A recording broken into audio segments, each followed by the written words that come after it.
안녕하세요. 공무원 했던 사람입니다. 이번 영상에서는 공무원 문학공부법과 실전 문제풀이 방법을 소개할 건데요. 조금 게으르셨거나 문학 공부 방향이 잘 안 잡혀서 아직 시작을 안 하고 계신 분이 있었다면 오히려 좋을 수도 있습니다. 제대로 된 걸로 시작하면 좋으니까요. 모든 공부법은 시험 문제가 어떻게 나오는지 파악하는 것에서 시작되기 때문에 일단은 시험 문제 특징을 말씀드려 볼게요. 시험 문제에는 꽤나 큰 변화가 있었는데요.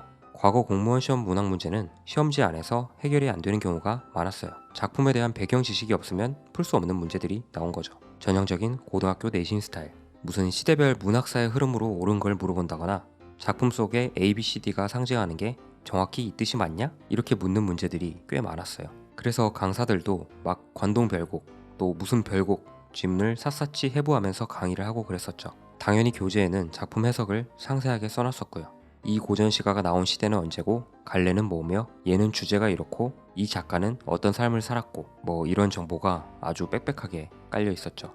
그냥 뭐 개판이었습니다. 근데 언제부터인지는 모르겠지만 이제는 더 이상 문제가 그렇게 나오지 않아요. 기본 개념만 있다면 시험지 내에서 다 해결할 수 있도록 문제가 나오고 있어요. 국가직, 지방직은 최근 2개년 철저히 수능 스타일로 바뀌었고, 법원직은 형태가 수능과 가장 유사할 뿐 아니라 시험 문제가 더럽다고 소문난 국회직조차도 다른 과목은 여전히 더럽지만 국어만큼은 그런 유형을 탈피하고 시험지 내에서 해결되는 문제들이 출제되고 있습니다. 문제는 꽤나 많은 교재들이 아직 과거의 경향에서 헤어나오지 못하고 있다는 점인데요. 이제는 더 이상 알 필요가 없는 작품에 대한 배경 지식을 마치 꼭 알아야 할 것처럼 핵심 정리라는 표현으로 소개하고 있거나 고전 문학 작품 하나를 그냥 이잡듯이 분석하는 식으로 구성되어 있기도 했고요. 심지어 어떤 교재에서는 시대별 문학사의 변천을 소개하고 그렇게 출제된 기출문제도 아주 넉넉하게 담고 있더라고요. 개인적으로 2023년에 그런 책을 쓰거나 집필하신 분들은 그냥 많은 수험생들의 행복을 위해서 더 이상 활동을 하지 말아야 한다고 생각합니다. 이런 교재로 공부하면 당연히 시험장에서 애를 먹죠. 문제가 요구하는 것과 내가 공부하는 게 일치하지 않으니까요. 사실 더 큰 문제는 그렇게 하면 공부량이 한도 끝도 없다는 겁니다. 시험에서 요구하지 않는 배경 지식을 내 머리에 채우다 보면 주어진 시간은 똑같은데 나만 모래 주머니를 가득 차고 공부하는 꼴이죠. 그건 고스란히 다른 과목 공부할 시간을 뺏어가고요. 그렇게 되면 시험이 가까워질수록 아주 자연스럽게 역시 이 시험은 빨리 안 돼. 2년, 3년이 당연한 거지 라는 생각을 하게 될 겁니다. 이렇게 배경 지식을 강조하며 잘못 쓰여진 교재는 수험생의 학습 효율, 그리고 의지 모두를 앗아갑니다. 근데 그럼 아예 배경 지식이 필요 없나요? 라고 물으신다면 그건 또 아니에요. 비문학의 경우 99% 배경 지식이 없어도 해결이 가능한데요. 문학은 그렇지 않습니다. 영탄, 서리, 반어법, 역설법, 대구, 상징, 어조 이런 문학 개념에 대한 지식이 없으면 문제를 풀 수 없습니다. 현대시나 고전시가 문제에서는 이 작품에서 역설이 쓰였는지, 반어가 쓰였는지, 청각적 이미지를 쓰면서 화자의 정서를 표현한 게 맞아? 이렇게 물어보는 게 주를 이루기 때문이죠. 그리고 고전 문학에서 쓰이는 옛날 조선식 표현을 대충이라도 모른다면 이게 도대체 무슨 말을 하고 있는지도 알 수가 없을 겁니다. 따라서 문학 개념어에 대한 지식과 고전 문학에서 쓰이는 훈민정음틱한 표현에 대한 최소한의 이해는 필요합니다. 그리고 이건 여러분이 앞으로 시험까지 공부해야 되는 것과 거의 똑같습니다. 즉, 작품에 대한 배경 지식을 쌓는 게 아니라 문학 개념어를 이해하고 그게 주어진 작품에서 적절하게 잘 쓰였는지 확인하는 능력, 그리고 고전 문학 작품을 현대 우리말처럼 대충이라도 읽을 수 있는 능력을 키우셔야 돼요. 강의를 듣고 계시다면 말씀드린 포인트에 맞춰서 수업 내용에 집중해 주시면 되고요. 강의를 따로 듣고 계신 분이 아니라면 문학 개념어와 논리적 해석이라는 교재를 추천드립니다. 이게 수능 대비 교재인데 막 한 작품당 4~5문제 이렇게 딸린 게 아니라 위험하지도 않고요. 본문 그리고 해설까지 모두 구어체로 쓰여 있어서 독학용으로 아주 좋아요. 문학 개념어를 올바로 이해하는 데는 이만한 책이 없다고 생각합니다. 강의든 독학이든 어쨌든 문학 개념어를 잘 익히시고요. 문제에 적용하는 연습을 하신다면 문학은 여러분의 효자가 되어 있을 겁니다.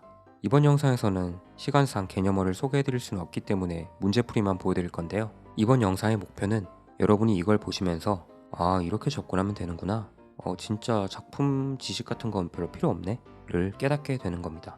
시 5문제, 소설 4문제를 다룰 건데요. 일단 시부터 들어가 보겠습니다. 제 비문학 문제풀이 영상을 보신 분들이라면 이 양반이 문학은 선지부터 볼라나 본문부터 볼라나 하는 생각을 하실 것 같은데요. 결론부터 말씀드리면 시는 그냥 선지부터 보는 게 압도적으로 유리합니다.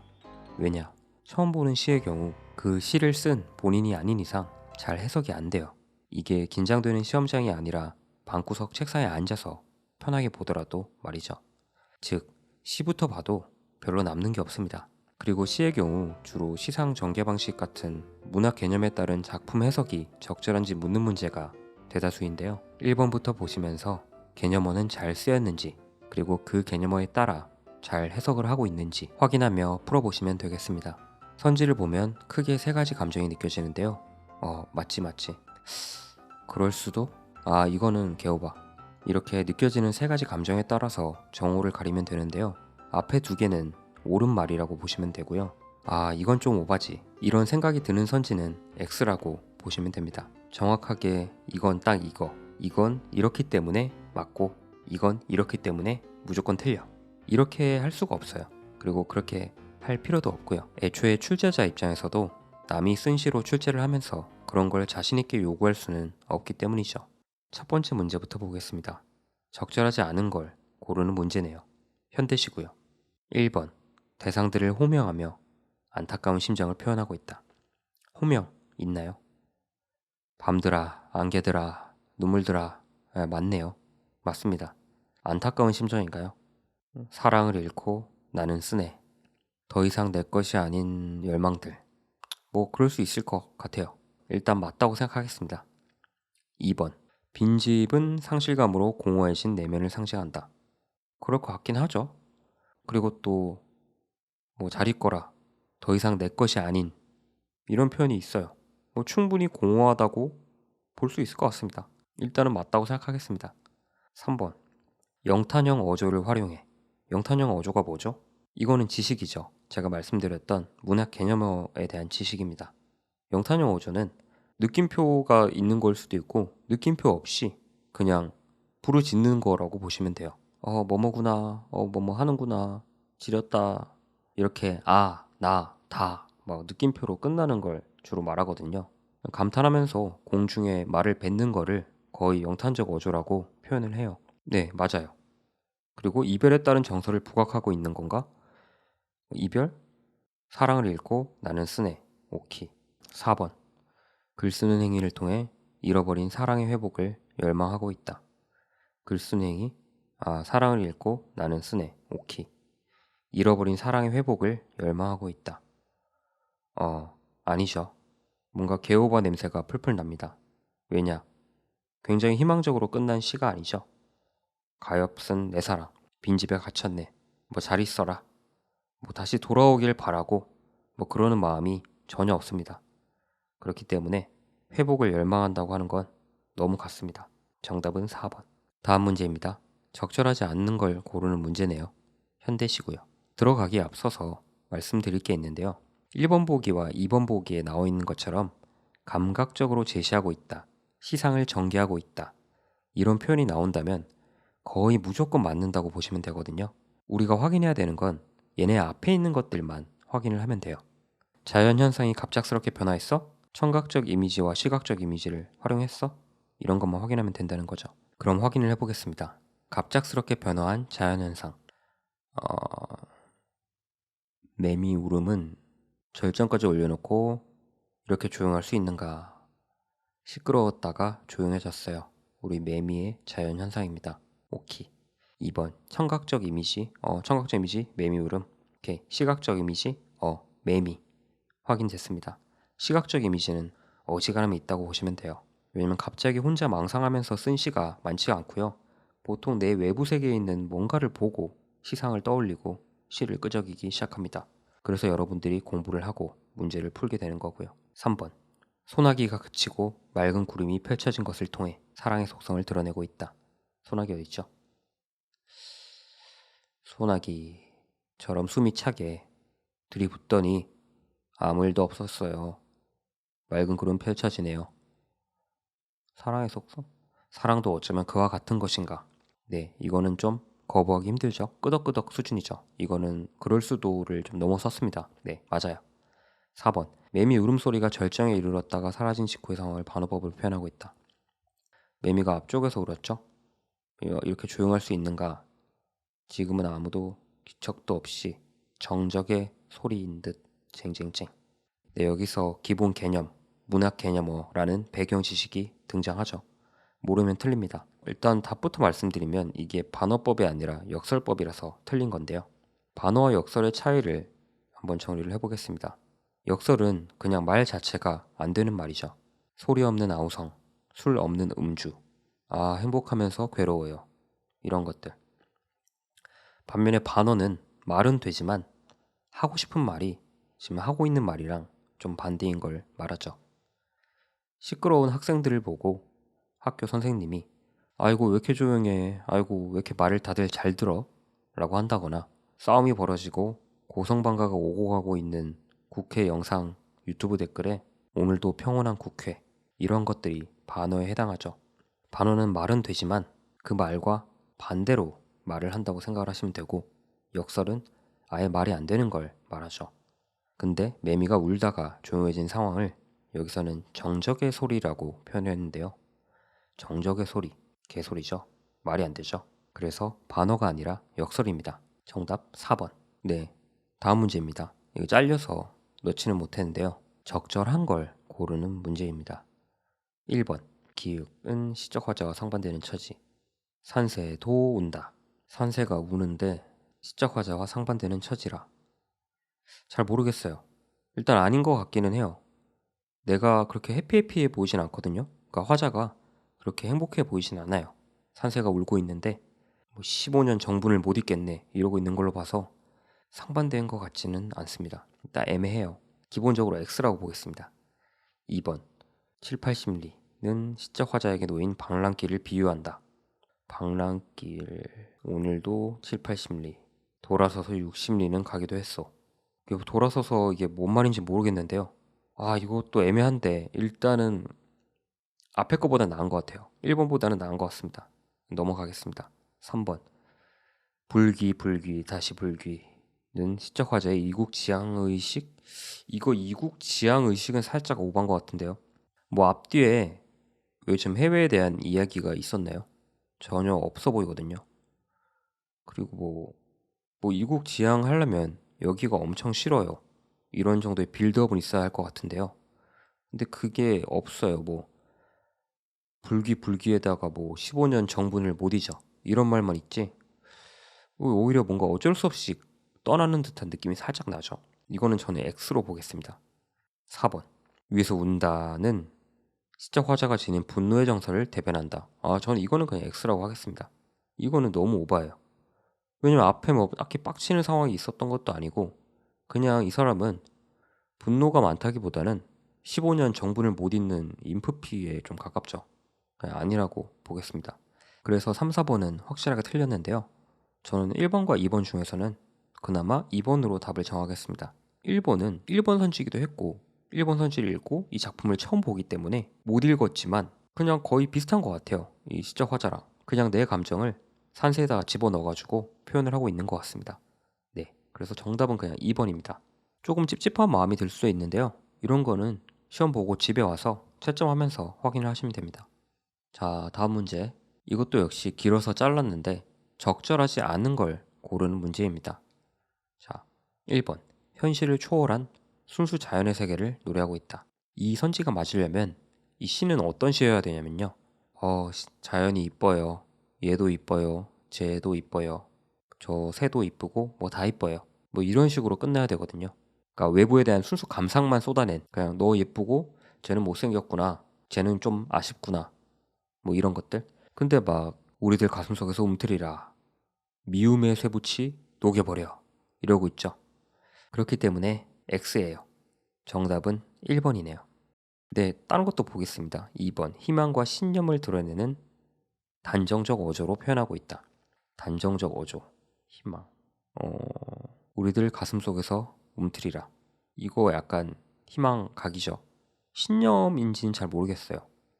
하지만 약간 애매한 면이 있지만 이미 1번에서 답을 제꼈다고 판단을 하고 있어서 뭐 그럴 수 있다고 판단하겠습니다. 3번. 시어들의 상징적인 의미를 통해 주제를 형성하고 있다. 이것도 사실 거의 맞는 경우가 많은데요. 근데 1번 선지에 나온 것처럼 순수 자연을 노래한 경우가 있어요.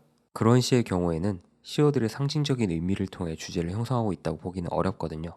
근데 대부분의 시가 어느 정도 상징을 포함하고 있기 때문에 3번이 어지간하면 맞습니다. 그리고 이 시는 상징 범벅이에요. 뭐 봄, 겨울, 뭐 미움의 쇠붙이들 뭐 이런 식으로 상징이 많이 있어요. 그렇기 때문에 그리고 우리는 이미 1번이 틀린 걸 알았기 때문에 아주 자신 있게 이걸 동그라미 칩니다. 4번. 봄과 겨울의 이원적 대립으로 시상을 전개하고 있다. 자, 봄 어디 있어요? 봄. 봄 많죠? 겨울이 좀 레어템이네요. 겨울 산문단에서 찾았네요. 겨울은 바다와 대륙 밖에서 왔어요. 봄은 마을마다 우리 가슴 속에서 움터요. 대립이 되네요. 시상을 전개하고 있다. 이거는 무조건 맞는 말이라고 했었죠. 네, 그래서 4번은 동그라미고요. 정답은 역시 1번이었습니다. 이번엔 고전이네요. 적절한 걸 고르는 문제입니다. 짧기도 하고 좀 쉽기도 해요.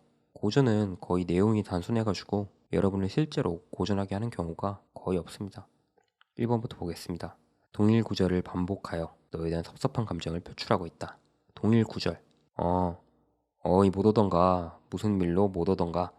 어이가 이게 뭐 연변이나 전라도 사투리가 아니라 어찌 어째서 뭐 그런 뜻이죠. 이거 배경 지식이라면 배경 지식일까요? 네, 그리고 너에 대한 섭섭한 감정을 표출? 왜 못 와? 무슨 일로 못 와? 그럴 수 있어요. 섭섭해 보이는데요. 일단 그런갑다 하고 넘깁니다. 2번. 날짜 수를 대조하여 헤어진 기간이 길다는 것을 강조하고 있다. 날짜 수를 대조를 했나요? 30날 하루 없으랴. 30날과 하루를 말하는 것 같은데 이거는 헤어진 기간이 길다는 걸 강조한다기보다는 그 한 달 중에 하루도 못 와? 이런 식으로 말하면서 타박을 하고 섭섭함을 강조하는 거에 가깝죠. 그래서 X의 기운이 느껴집니다. 3번. 동일한 어휘를 연쇄적으로 나열하여.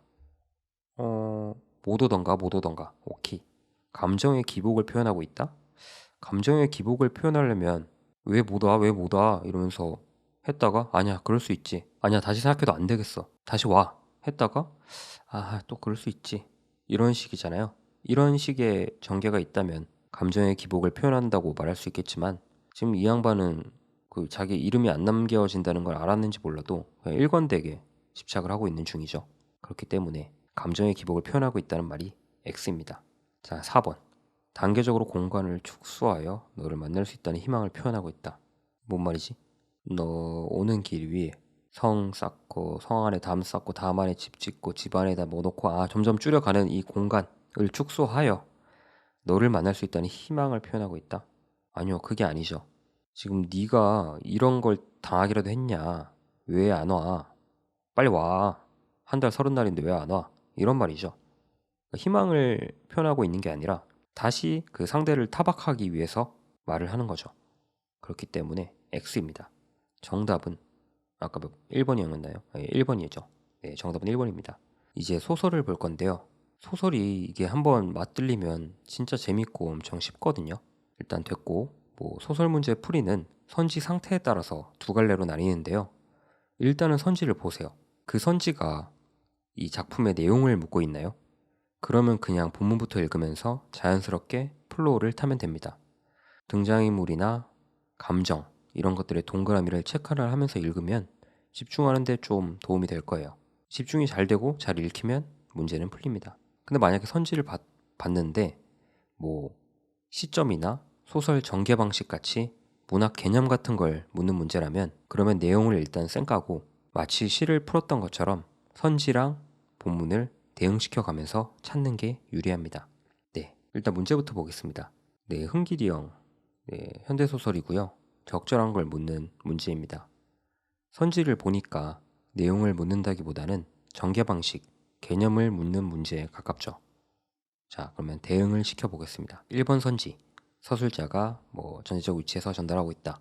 3인칭 전지적 시점인가를 묻는 문제죠. 전지적 시점인지를 확인을 하려면 이 작품에서 남의 마음을 확실하게 파악하는 게 있나 보시면 됩니다. 찾아볼까요?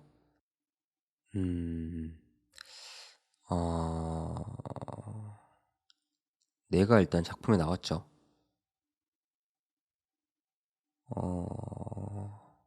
눈치를 챈 모양이었다. 그는 고개를 좌우로 흔들어 보였다. 그의 눈에 수줍음이 돌아왔다. 감정을 확실히 파악하고 있는 건 아니에요. 눈치를 챈 모양이었다. 이렇게 추측을 할 게 아니라 단언을 해야죠. 그렇기 때문에 이거는 X입니다. 2번 서술자가 등장인물이 되어 하고 있다. 이거 맞죠? 이 앞에서 보시면 그가 적시에 일깨워 주었기 망정이지 뭐 이런 것도 있고 내 대답이 늦게 나올 때 이미 눈치를 챈 모양이었다. 작품 속에서 그랑 지금 같이 뭔가 있어요. 그렇기 때문에 서술자가 등장인물이 되어서 다른 등장인물의 행동을 진술하고 있다. 이게 맞는 선지입니다. 정답을 확인했기 때문에 3번과 4번은 패스를 하겠습니다. 그냥 말씀드리면 3번은 그냥 헛소리고요. 4번 같은 경우는 2번이 답이 되는 순간 X가 됩니다. 네, 다음 문제입니다. 예, 현대소설이고요. 적절하지 않은 걸 고르는 문제네요. 역시 선지를 확인합니다. 내용을 묻는 문제네요. 그냥 처음부터 읽으면 될 것 같아요. 재밌게 한번 읽어볼까요? 그냥 따옴표로 시작하네요. 이럴 땐 그냥 당황하지 말고 A, B로 체크를 하면서 나중에 누구인지 확인을 하면 됩니다. 같이 가자. 좋은 여자 같은데. 그런 것 같아요. 또 알아? 영다리가 누굴까? 네, 영다리가 시무룩해졌대요. 계속 보겠습니다. 백화도 있네요. 백화가 두 사내를 지켜보고 있대요. 이 두 사내가 이 위에 따옴표의 주인공들이고 백화가 뭔가 떨어져 있나 봐요. 영다리가 말했다. 어디 능력이 있어야죠. 찾았네요. 영다리가 B였습니다. 삼포에 같이 가실래요? A. 어쨌든 저 여자를 보냅시다. 영다리가 저 여자를 보내자고 해요. 다 계란 샀고 잘 가라. 영다리. 백화의 눈이 충혈됐어요. 더듬거리며 물었어요. 아무도 안 감? 우린 삼포로 갑니다. 거긴 내 고향이요. 영다리 대신 정씨가 말했다. 정씨. A가 바로 정씨였네요. 백화가 일어섰다. 잊어버리지 않을게요. 돌아왔다. 백화는 눈이 젖은 채로 웃고 있었다. 저는 백화가 아니에요. 저는 이점래예요. 하고 갔어요. 자, 이제 대충 이해했죠? 같이 가. 안 돼. 내 능력이 없어. 그리고 영다리, 능력이 없는 영다리가, 자, 계란 주면서 빨리 꺼지라 했죠. 그러니까 여자가 눈물을 글썽이면서 아무도 안 가냐고 하다가, 그냥 가다가 다시 돌아와서 내일은 말하고 갔죠. 네. 1번부터 보겠습니다. 정 씨는 영다리 백화와 함께 떠날 것을 권유했군. 네, 맞죠? 빨리 가. 내 보기에 좋은 여자 같다고. 2번. 백화는 영달의 선택이 어떤 것일지 몰라 불안했군. 백화가 두 사내를 불안한 듯이 지켜보고 있기도 했고, 그럴 수 있을 것 같아요. 3번. 영달은 백화를 신뢰할 수 없었기 때문에 떠나지 않았군. 이거 아니죠? 개오바 하나 나왔죠? 백화를 신뢰할 수 없었던 게 아니라 영달이는 능력이 없었죠. 그래서 떠나지 않았고요. 네, 그렇기 때문에 당연히 3번이 X죠. 이 3번 선지를 그럴 수도 있지 않냐고 하신다면 그런 분들은 문학 좀 힘들 것 같아요. 4번. 백화가 자신의 본명을 말한 건 정씨와 영달에 대한 고마움의 표현이었군. 눈이 젖은 채로 웃고 있었고 그러면서 나 백화 아님, 나 점레임 이렇게 말을 했죠. 그럴 수 있을 것 같아요. 사이 좋았으니까 포켓몬빵이랑 계란도 얻어 먹었으니까 네, 맞다 볼 수 있을 것 같습니다. 역시 답은 3번. 자, 다음 문제를 보겠습니다. 고전 소설이고요. 춘향전이네요. 적절하지 않은 걸 고르는 문제입니다. 역시 선지를 보세요. 내용이 아니라 개념을 묻고 있죠. 그러면 바로 선지랑 본문이랑 찾아가면서 대응을 시키면 돼요. 1번. 여러분, 반복이 나오면 보통 리듬감이 있다고 보시면 되거든요. 그러니까 나는 리듬감을 못 느낀다고 해도 시험 볼 때는 그러면 안 돼요. 우리는 그냥 동일한 글자가 반복된 게 맞는가? 이것만 찾으면 돼요. 반복이 있으면 리듬감은 무조건 조성이 된다고 보는 게 우리 시험의 그 언어거든요. 그렇기 때문에 동일한 글자 반복을 찾으시면 됩니다. 볼까요? 1편단심 춘향이 1편단심 일정지심 일부종사 일신난처 일각인들 변하리까 1월 같은 오케이 1을 반복하고 있습니다. 동그라미. 2번. 숫자를 활용하여 주인공이 처한 상황을 제시하고 있다. 숫자 1자로 운을 달아 하는 말이 2자로 우는구나. 3자로 우는구나. 매우 쳐라. 매우 쳐라. 그러니까 패고 울고 패고 울고 패고 울고 이게 반복이 되고 있죠. 그러니까 계속 맞고 있는 상황이 제시가 되고 있습니다. 네, 이거 맞다고 보겠습니다. 자, 3번. 대화를 통해 내적 갈등이 해결되고 있다. 대화를 통해 매우 치라 하고 춘향이가 말을 하죠. 대화 일단 오케이. 근데 이거를 통해서 내적 갈등이 해결되고 있는지를 찾아야겠죠. 근데 춘향이가 지금 보시면 계속 처맞고 있거든요. 뭐 1자, 2자, 3자 뭐 그냥 계속 맞고 있어요. 그리고 마지막에도 에고 서러워요 이렇게 끝나고 있고요. 이거는 갈등이 해결되고 있다고 보기 힘들죠. 보기 힘든 게 아니라 사실 그냥 틀립니다. 네, 서러우면서 끝났는데 무슨 놈의 갈등 해결이겠습니까? 정답은 3번. 4번. 유교적 가치를 담고 있는 말을 활용하여 주인공의 의지를 드러내고 있다. 유교적 가치? 유교적 가치 어떻게 찾죠? 일부 종사? 삼종지도? 삼종지도 중한법을 삼생에 버리리까? 나를 이렇게 패도 내가 삼종지도를 버릴까? 이런 식으로 막 의지를 드러내고 있긴 해요. 네, 이거 그냥 맞다고 보는 게 맞을 것 같습니다.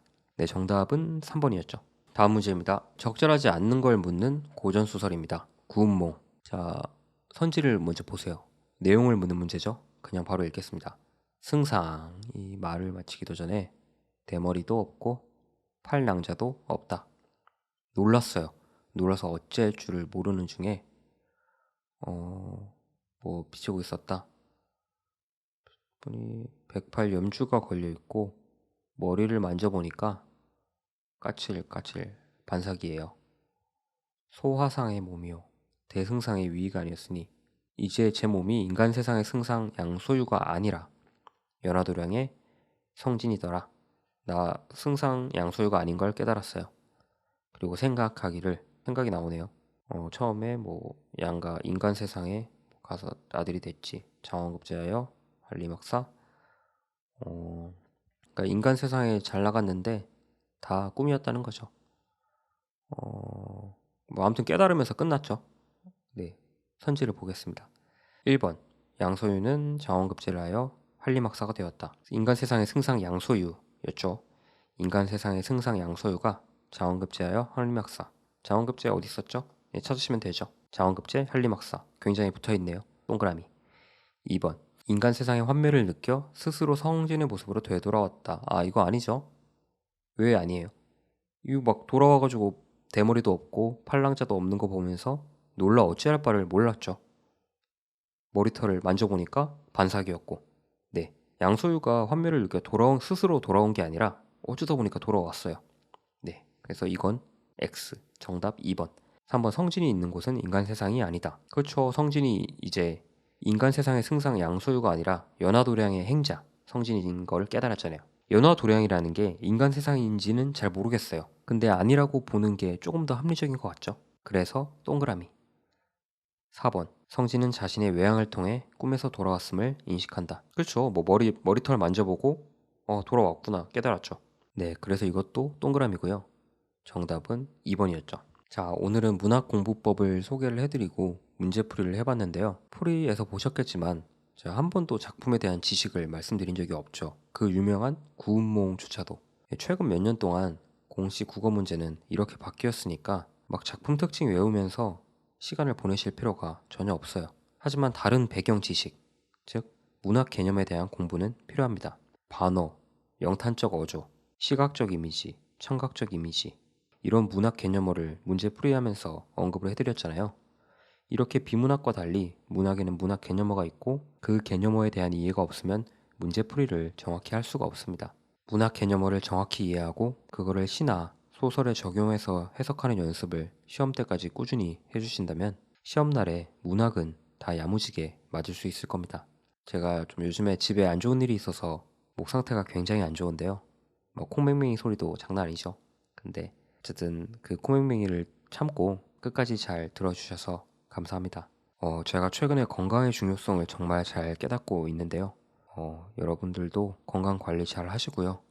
뭐 하루 이틀 공부 좀 안 된다고 해서 나를 너무 타박하지 마시고 오늘도 건강하게 뭐 우리 가족들 건강하구나 이런 거에 감사하면서 시험 때까지 꾸준히 정진하셨으면 좋겠습니다. 네, 오늘 영상은 여기까지입니다. 감사합니다.